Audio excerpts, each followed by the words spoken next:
Telugu cinema అభిమానులకి ఇది నిజంగా బాధాకరమైన వార్త. ప్రముఖ హాస్య నటుడు ఫిష్ వెంకట్ గత కొంతకాలంగా కిడ్నీ, లివర్ సంబంధిత ఆరోగ్య సమస్యలతో బాధపడుతూ కన్నుమూశారు. ఫిష్ వెంకట్ మరణం తెలుగు సినిమా ప్రపంచానికి తీరని లోటుగా భావిస్తున్నారు. తెలంగాణ యాస, అమాయకమైనటువంటి హావభావాలు, మంచి కామెడీ టైమింగ్ ద్వారా ప్రేక్షకుల హృదయాల్లో ప్రత్యేక స్థానం సంపాదించుకున్నారు ఫిష్ వెంకట్. ఎక్కువగా విలన్ గ్యాంగ్లోని అనుచరులు లేదా సపోర్టింగ్ పాత్రలో కనిపిస్తూ తనదైన స్టైల్లో నవ్వులు పండించారు. ఆయన కొన్ని నటించినటువంటి బెస్ట్ కామెడీ సినిమాలు చూస్తే ఖుషి 2001లో గుడుంబా శక్తి గ్యాంగ్లో భాగంగా ఆయన చేసిన పాత్ర ఎంతో పాపులర్ అయింది.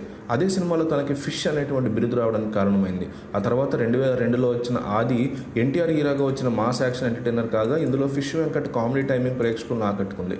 ఒక్కసారి తొడగొట్టి చిన్న డైలాగ్ అభిమానుల్లో ఫేమస్ అయింది. అలాగే 2007లో వచ్చిన శ్రీహరి అనుచరుడుగా కనిపించడం, బ్రహ్మానందం కలిసి చేసినటువంటి కామెడీ తెగ వినోదం పండించింది. ఇక ఎన్టీఆర్ డ్యూయల్ రోల్లో కనిపించిన అదురు సినిమాలో ఫిష్ వెంకట్ తనదైన స్టైల్లో కామెడీ అందరినీ ఆకట్టుకుంది. మాస్ హీరో ఇమేజ్ని ఉన్న కందిరీగా 2011 సినిమాలో రాగా ఆ పాత్ర కూడా స్పందన మంచిగా లభించింది. విలన్ క్యాంపులో ఒక ప్రత్యేక హాస్య కోణాన్ని తేవడంలో ఆయన పాత్ర కీలకమైంది. పవన్ కళ్యాణ్తో కలిసి నడిచిన గబ్బర్ సింగ్ సినిమాలో సిద్ధప్ప నాయుడు అనుచరుడు ఫిష్ వెంకట్ పాత్ర ప్రేక్షకుల్ని బాగా నవ్వించింది. సాయిధరం తేజ్ నడిచిన సుబ్రహ్మణ్యం ఫర్ సినిమాలు కూడా కొద్దిపాటి స్క్రీన్ ప్లేస్ ఉన్నప్పటికీ ఫిష్ వెంకట్ పాత్ర కామెడీగా నిలిచింది. బంబోలేనాథ్ 2015లో కూడా ఫిష్ వెంకట్ తన హాస్య నటనతో ప్రత్యేకంగా అలరించారు. 2018లో వచ్చిన హుషారులో లడ్డన్న పాత్రలో ఆయన చేసిన కామెడీ ట్రాక్ ప్రత్యేక ఆకర్షణ నిలిచింది. డీజే టిల్లు 2021లో వచ్చింది, 2022లో వచ్చినట్టుంది.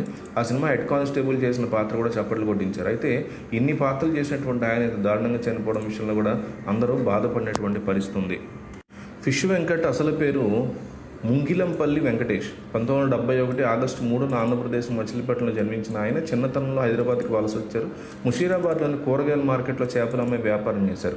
అందుకే అభిమానుల సహచరులు ఆయన ఫిష్ వెంకట్ అని పిలిచేవారు. 3వ తరగతి వరకే చదివిన వెంకట్ సినిమాల మీద అపారమైన ఆసక్తి ఉండేది. దివంగత నటుడు శ్రీహరి ద్వారా సినిమా పరిశ్రమలో అడుగు పెట్టారు. ఆ తర్వాత దర్శకుడు వివి వినాయక్తో సినిమా ప్రపంచానికి పరిచయం చేశారు. 2002లో విడుదలైన ఎన్టీఆర్ సినిమా ఆదిలో ఒక్కసారి తొడగొట్టిన అనేటువంటి హైలైట్తో ఆయన హైలైట్ అయ్యారు. ఆ తర్వాత 100కి పైగా సినిమాల్లో హాస్య నటుడుగా, క్యారెక్టర్ ఆర్టిస్ట్గా, కొన్ని చోట్ల విలన్ పాత్రల్లో కూడా ఆయన మెప్పించారు. తెలంగాణ యాస, విలక్షణమైనటువంటి హావభావాలు, కామెడీ టైమింగ్ ఇవన్నీ కూడా ఆయన సొంతం. అయితే ఈయన చనిపోవడానికి ముఖ్య కారణం నాకేమనిపించిందంటే కిడ్నీస్ అనే విషయంలో ఎవరన్నా కిడ్నీలు ఇవ్వడం అనేది ఈ మధ్యకాలంలో కష్టం అయిపోయింది. కిడ్నీ ఫెయిల్ అయినప్పుడు ఇదివరకు ఇచ్చినంత ఈజీగా కిడ్నీని ఇవ్వట్లేదు. కిడ్నీకి సంబంధించిన ర్యాకెట్లు చాలా దారుణంగా నడుస్తున్నాయి. అయితే ఇక్కడ చిరంజీవి, ప్రభాస్ అందరూ కూడా డబ్బులు ఇవ్వడానికి సిద్ధపడినా కూడా కిడ్నీ ఇచ్చేవాళ్ళు లేరు. అదే ఈయన ఒక సామాన్యుడు అయి ఉంటే, ఫిష్ వెంకట్ కనుక నార్మల్ మీలాంటి నాలాంటి అయి ఉంటే కిడ్నీ ఇష్యూ విషయంలో ఇబ్బంది పడేవాడు కాదు. ఎందుకంటే అతను ఎవరన్నా కిడ్నీ ర్యాకెట్ సంబంధించి నడిపేవాళ్ళు ఎవరన్నా ఇచ్చినా దాన్ని ఎవరిచ్చారు ఏంటి అనే డిస్కషన్ జనాల్లో జరగదు.